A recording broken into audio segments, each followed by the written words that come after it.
10 rock songs.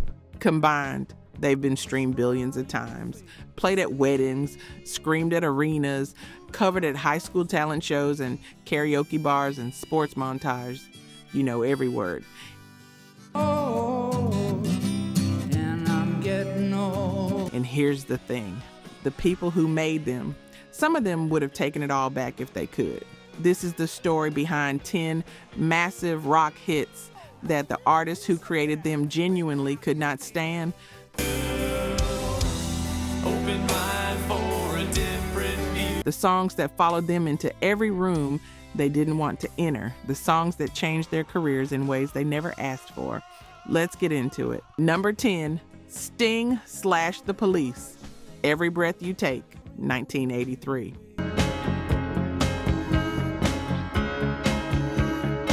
I want to start here because this one might permanently change how you hear a song you've known your whole life. Every Breath You Take, The Police, 1983. That guitar figure, you know it in your sleep. It hits and something settles into place. It topped the U.S. charts for 8 weeks straight. Best-selling single in America that year. By the end of the decade, it ranked as one of the 5 best-selling singles of the entire decade.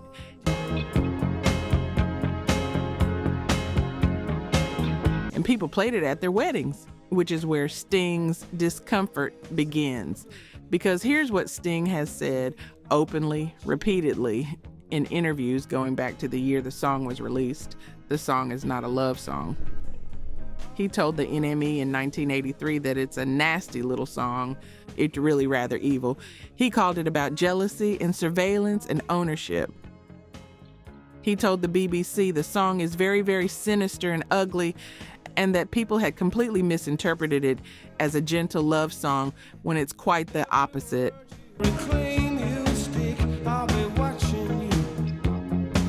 He wrote it in Jamaica at Ian Fleming's GoldenEye estate, the actual desk where James Bond was created after separating from his first wife. He woke up in the middle of the night with the opening line in his head, sat down at the piano and had written it in 30 minutes. And he said right away, it sounds like a comforting love song. I didn't realize at the time how sinister it is.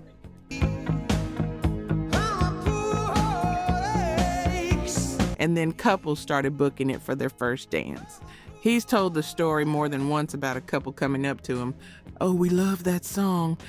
It was the main song at our wedding. And then his private reaction, good luck. That's a specific frustration, and I want to name it precisely. Because Sting didn't despise the craft of what he made. He despised what it was being used for. The dark thing he put in, the surveillance, the possession, the obsession, got stripped out every time someone lit a candle to it.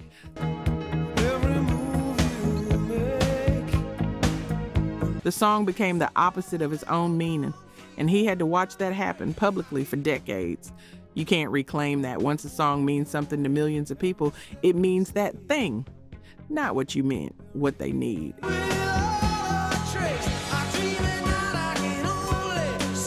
And honestly, some of y'all just realized you've had this song on a playlist for years without knowing what it actually says. You're not alone. Even the band's drummer, Stuart Copeland, didn't realize it wasn't a love song until after it was out. Number 9, Neil Young, Heart of Gold, 1972.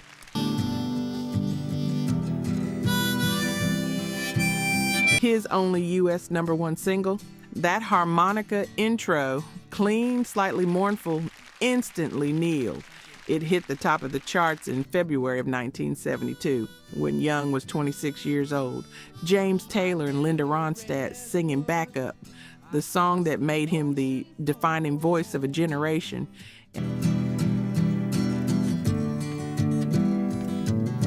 And he spent the next 3 years trying to destroy what it built, because Heart of Gold put him in what he later described in the liner notes of his decade compilation as the middle of the road. That phrase, his exact words.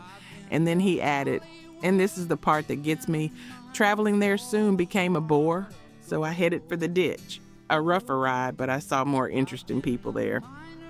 In my mind. such a fine line. He wasn't saying the song was bad. He wasn't embarrassed by the melody or the craft.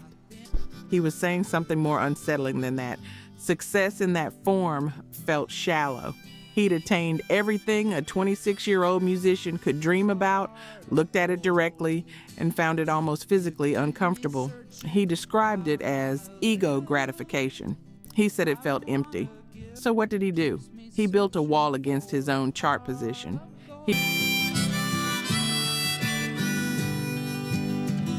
He recorded Tonight's the Night, an album about the heroin overdose deaths of two of his closest friends, deliberately ragged, recorded in grief, one of the most harrowing things anyone had made in rock music up to that point. His label sat on it for nearly 2 years. They didn't know what to do with it. He followed that with On the Beach. Then Time Fades Away. Critics were split. Casual fans were confused.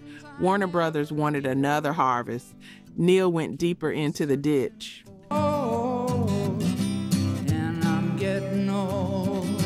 And here's what I think about when I hear that. He reached the mountaintop at 26 and looked around and said, "The interesting people aren't up here." That's not just an artistic stance. That's a form of courage that most people in any field, not just music, never manage. The middle of the road terrified him more than failure ever could. And if you've ever walked away from the safe thing, the expected thing, the thing everyone told you to keep doing because it was working, you know that particular kind of loneliness. Keep me searching for a heart of gold. Heart of Gold still plays everywhere. Neil still plays it in concert, but it never stopped being the thing he had to escape from. Number 8, and this one has a twist that nobody predicted, the most iconic guitar intro in 80s rock almost wasn't recorded because the man who wrote it was trying to kill the song. In my mind, it's such a fine line. Let's look at the numbers. Only 9% of you are actually subscribed. Honestly, that's tough to see. Our team spends days hunting down archives and verifying every single fact just to tell these stories right. If you've made it this far into the video, you're clearly part of the community, so please hit subscribe.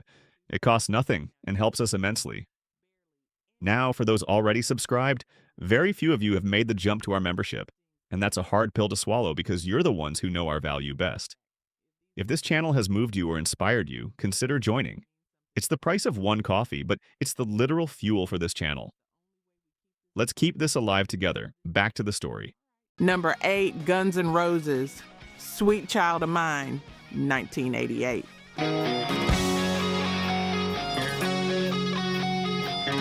Their only U.S. #1 single.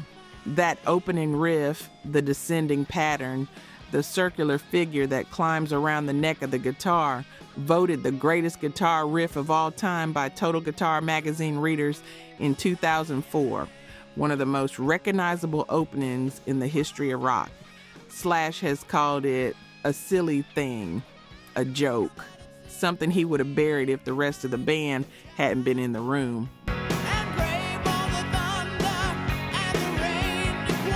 But here's the part that almost nobody knows. He didn't just feel indifferent about it.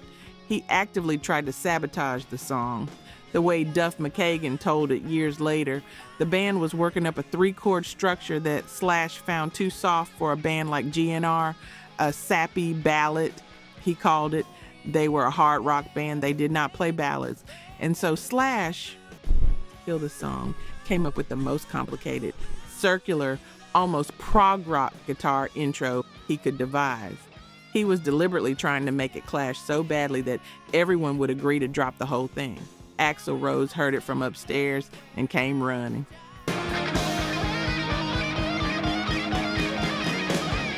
The intro became the hook, the sabotage became the signature, and Sweet Child of Mine became GNR's biggest single by a margin that Slash did not see coming. I hated that song because it was so stupid at first, he said. I had no idea it would become the biggest song the band ever did. And here's what gets me about this story. The greatest guitar intro of the decade was written by someone trying to prove that the song shouldn't exist. He was playing it to kill the track. Every note of that pattern was an argument against the song's right to live.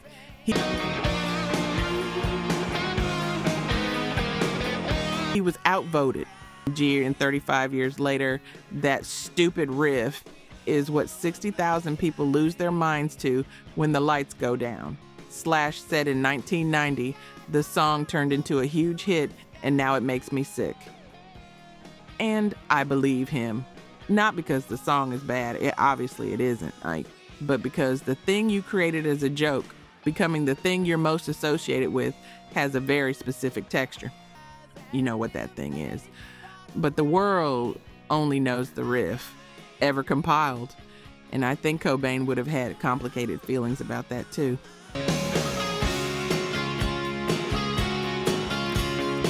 Number 7, Van Halen, Jump, 1984.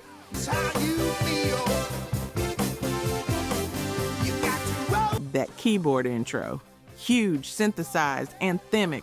It hit number 1 on the Billboard Hot 100 in January 1984 and stayed there for 5 weeks. Van Halen's first and only U.S. number 1 single. The biggest commercial moment of their career. It was built around a synthesizer. And for a guitar player considered by many to be the greatest of his generation, the irony of that was deep and specific.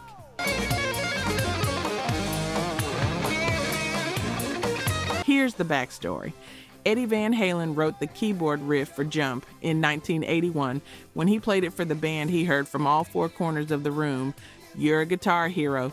Don't stretch yourself thin." David Lee Roth didn't want it. Producer Ted Templeman didn't want it. The band didn't want it. Eddie sat on the riff for 2 years. He'd already changed what the guitar was capable of. Eruption, his 90-second solo from the first album, didn't just make guitars' jaws drop. It reframed what speed and melody could do simultaneously. Two-handed tapping, sonic architecture, melody at velocity. He was, by any reasonable measure, the most influential guitarist in rock at that moment. And his biggest hit is a keyboard song.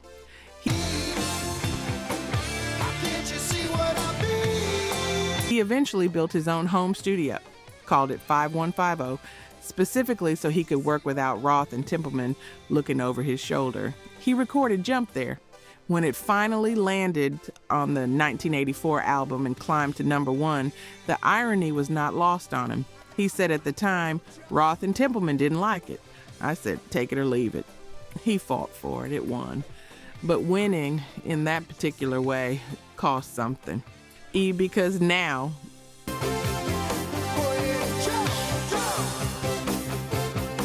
the moment most people associate with Van Halen, the first thing they hear in their head when you say the band's name is that keyboard line. Not Eruption, not the tapping, not the riff from Panama or Running with the Devil. The keyboards. Within a year, Roth was gone. The creative tension that Jump both resolved and amplified finally broke the band apart.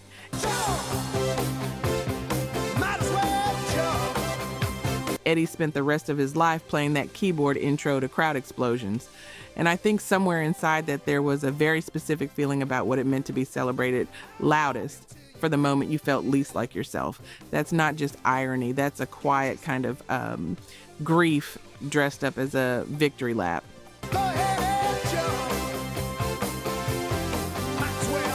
Number 6, Metallica, Nothing Else Matters, 1991.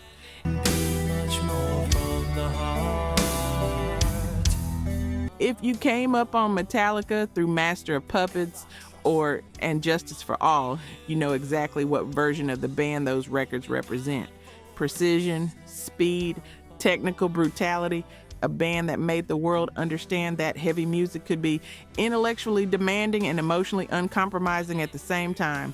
Nothing Else Matters is none of those things. And James Hetfield never meant for anyone to hear it.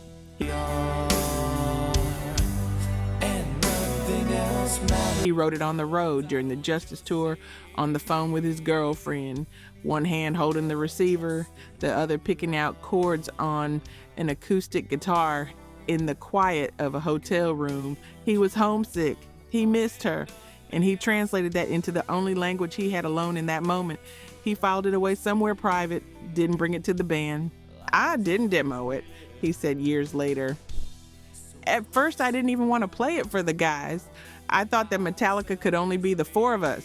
songs about destroying things, headbanging, bleeding for the crowd, whatever it is, as long as it wasn't about chicks, Lars Ulrich found it.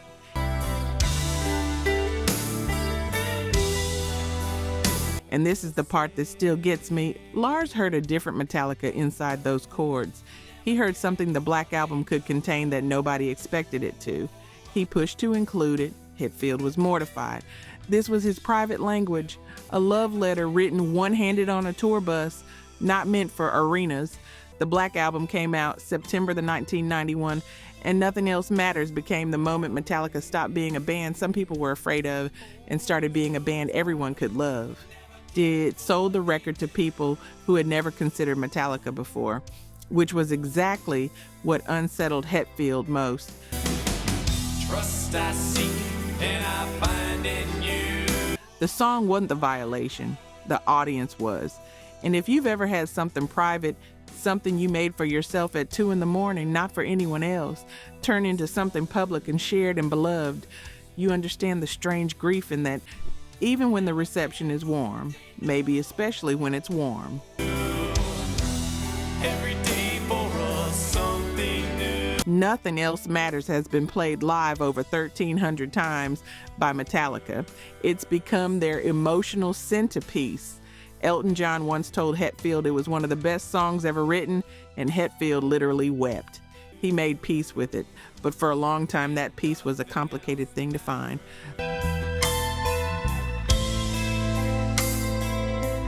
Number 5, David Bowie, Let's Dance, 1983. The song they're playing on the radio. Before that record existed, David Bowie was the most restless artist in rock. Ziggy Stardust, Aladdin Sane, Station to Station, the Berlin Trilogy, 3 albums made with Brian Eno that influenced post-punk, ambient music, art rock, and about 20 years of everything that came after. He invented characters and dissolved them and moved on before the world could pin him down. Being pinned down was his artistic enemy. And if you say hi. Then Nile Rodgers produced Let's Dance with the then unknown Stevie Ray Vaughan on guitar, and it became the biggest album of Bowie's career. And Bowie later described what followed as a Faustian bargain. He used that phrase. He said he tried passionately to fit in during the first part of the 80s, had his first overground success, and then couldn't escape it. It was very hard for people to see me as anything other than the person in the suit who did Let's Dance, he told Interview magazine. And it was driving me mad because it took all my passion for experimenting away.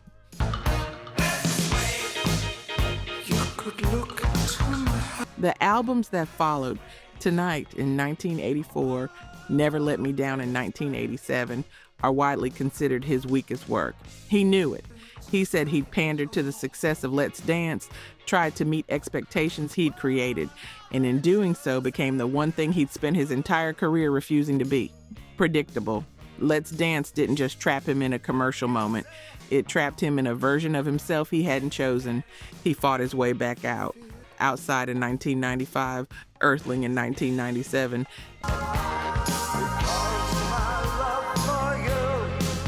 And then Black Star, released 2 days before his death in 2016. Maybe the most fully realized record of his career. An album he designed to exist after he was gone. But there's a decade-plus gap in the middle of his catalog where the biggest commercial moment of his life sits like a detour.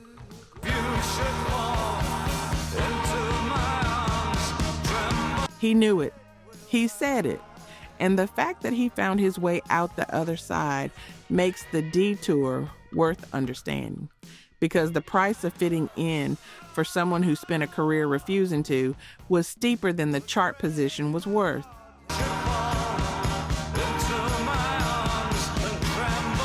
Number 4, Oasis, Wonderwall, 1995.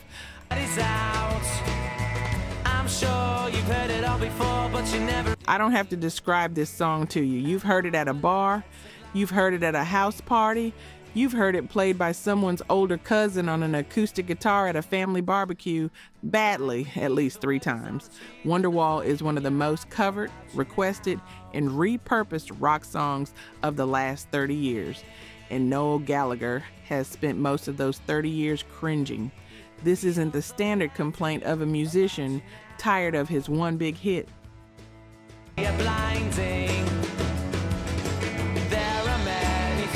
Noel has talked about this in real depth over many years. The embarrassment is specific and consistent. He said the song follows him into every room, every interview, every sound check where someone nearby thinks they're being funny, the request that never stops. And you'd expect that from any artist oversaturated with their biggest song. I don't believe that anybody feels the way I do. But here's what makes Noel's situation particularly sharp. Oasis made genuinely ambitious records. What's the Story, Morning Glory has songs that barely get mentioned now. Cast No Shadow, She's Electric, Hey Now, that deserve far more attention than they get. Champagne Supernova alone is a better song by most measures. And Don't Look Back in Anger sits right there on the same album and gets a fraction of the cultural footprint. But Wonderwall is what followed him out of every room. He's played it thousands of times. At some point, something changes. You stop hearing the song and start hearing what the song represents, the ceiling. The moment beyond which everything else you've done collapses into a single reference point. But I don't know how. For a lot of people, Noel Gallagher is the guy who wrote Wonderwall. The rest of the catalog is secondary. And if you've ever been genuinely good at more than one thing and watched one of those things eclipse everything else, not because it was your best work, but because it was the most accessible, you know what that narrowing feels like. There are many things that I would like to say to you. He eventually started playing it solo acoustic at his own shows, a resignation inside the performance. He gives them what they want. He knows the alternative costs more energy than it's worth. That particular kind of surrender has its own sadness.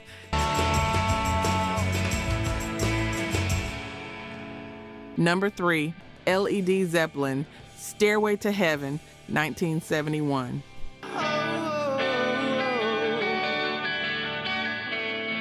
8 minutes and 2 seconds. No single, no radio edit. Just 8 minutes of acoustic guitar building into drums, building into one of the most celebrated solos in rock history, and then back down. It appeared on Led Zeppelin 4 without a title on the record sleeve, without a single release, and became the most requested rock radio track for the next 2 decades.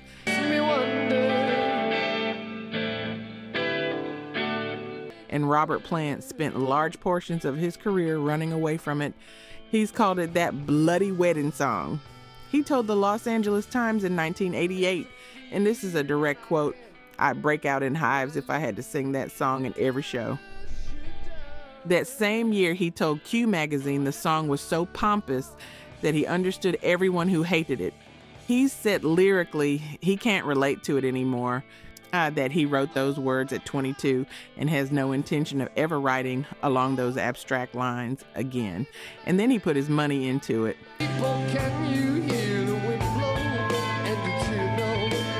In 2002, Plant heard a public radio station in Portland, KBOO, announced they were taking pledges and in exchange would promise to never play Stairway to Heaven again.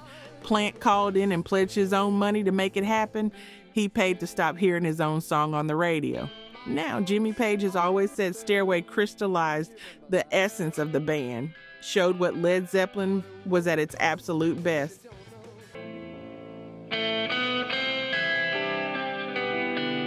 Page and Plant have never agreed on this, and the divide between them on this one track tells you something real about the band, about who Led Zeppelin was to its members versus who they were to the world.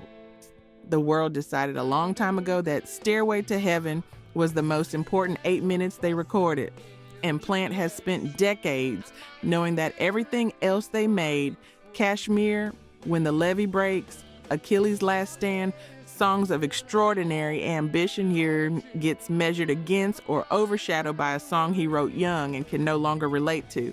Rings of smoke through the trees. He made great music in the years after. Raisin Sand with Alison Krauss won 5 Grammys in 2009. It's a masterpiece of a different kind. But if you know one thing about Robert Plant, you know about the lady who's sure all that glitters is gold. He knows it too. And the fact that both of those things are true at the same time, that he can't escape it and has genuine reasons for wanting to, that tension never fully resolves. Number 2, Radiohead, Creep, 1992.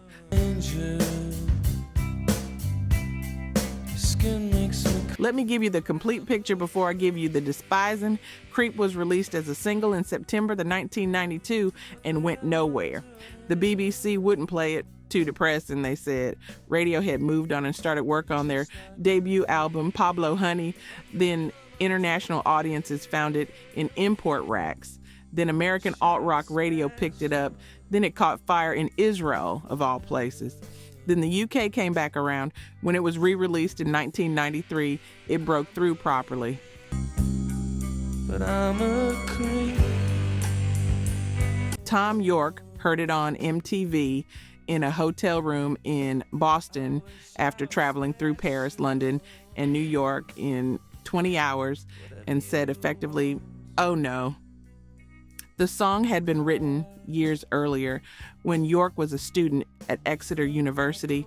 The origin is almost embarrassingly unguarded.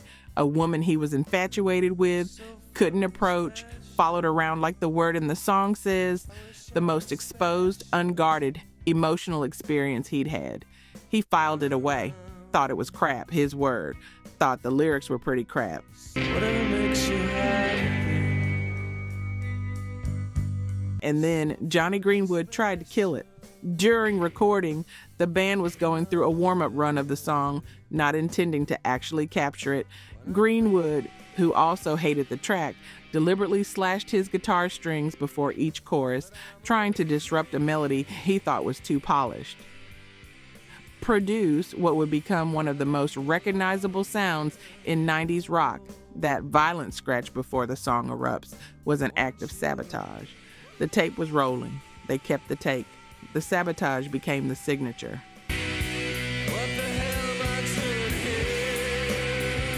After that, for years, Radiohead did everything they could to not be the band that made Creep. During the OK Computer era, York started telling audiences who requested it to leave him alone. He'd walk off stage when they called for it. He stopped playing it live entirely for long stretches. After 1997, they didn't play it again until 2001, and then barely. "It's like it's not our song anymore," York said. "It feels like we're doing a cover."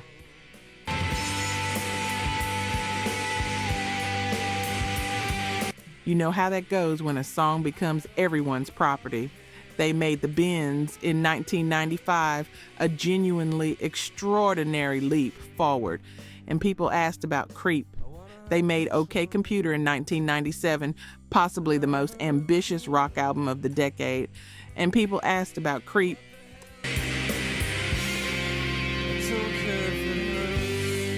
Some songs you make at a specific moment of your life from a specific wound.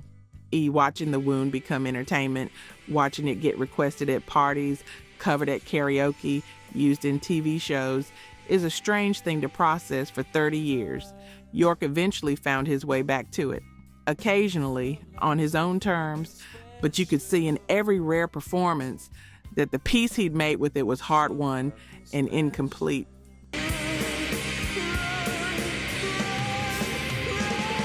Number 1, Nirvana, Smells Like Teen Spirit, 1991.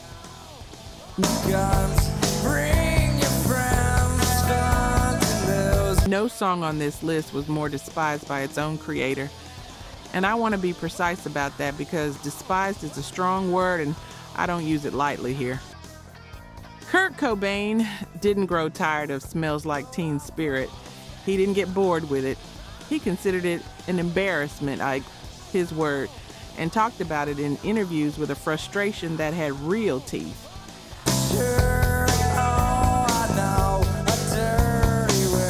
He was trying to write the ultimate pop song. He told David Fricke in Rolling Stone in 1994, "I was basically trying to rip off the Pixies. I have to admit it." He borrowed their quiet to loud dynamic and didn't think he disguised it well enough. He called the riff a cliche riff, said it was so close to a Boston riff or Louie Louie. His bandmate, Chris Novoselic, heard the chord progression and told him it was ridiculous. Cobain made the band play it for an hour.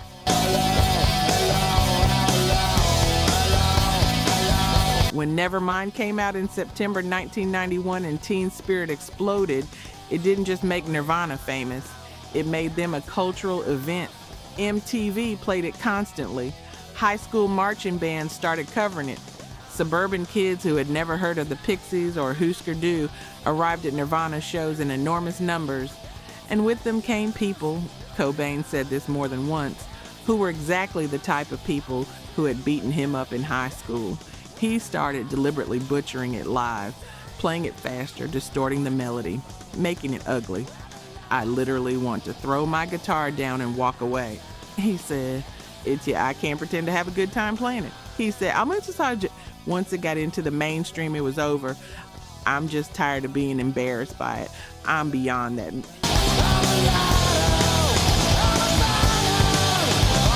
And here's the thing that makes this story heavier than every other one on this list. The song that was supposed to connect him to the world made him feel more isolated inside it. He wanted Nirvana to be a band people discovered and dug into, debated, and defended. He got a band with a song used to sell things, a song performed at talent shows, a song that became shorthand for a movement he never wanted to lead. The audience tripled overnight, and the new audience came for Teen Spirit and didn't always stay for the rest.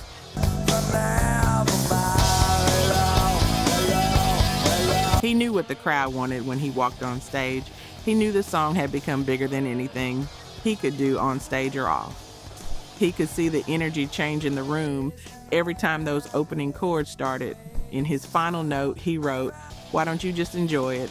I don't know." Smells Like Teen Spirit has outlived its creator by more than 3 decades. It's played every day all over the world.